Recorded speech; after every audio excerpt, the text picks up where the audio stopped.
القرآن جس پر اللہ نے لعنت کی ہے، جو اللہ سے کہنے لگا میں تیرے بندوں سے غیر اللہ کی نظر دلوا کر مال کا ایک مقرر حصہ لے لیا کروں گا۔ حضرت ابو ہریرہ رضی اللہ تعالی عنہ سے روایت ہے کہ نبی کریم صلی اللہ علیہ وآلہ وسلم نے فرمایا، تم میں سے کسی کو محض اس کا عمل نجات نہیں دے گا۔ انہوں نے کہا، اللہ کے رسول، آپ کو بھی نہیں؟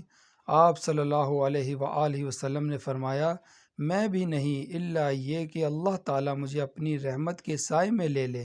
تم سیدھے رہو اور قریب قریب چلتے رہو، صبح و شام اور کچھ رات کے اندھیرے میں عبادت کرتے رہو اور میانہ روی اختیار کرو، تم مقصد کو پہنچ جاؤ گے۔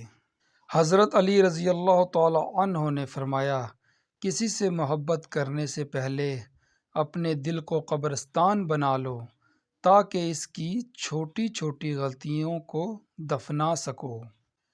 سنہری الفاظ، آپ کا خوش رہنا ہی آپ کا برا چاہنے والوں کے لیے سب سے بڑی سزا ہے۔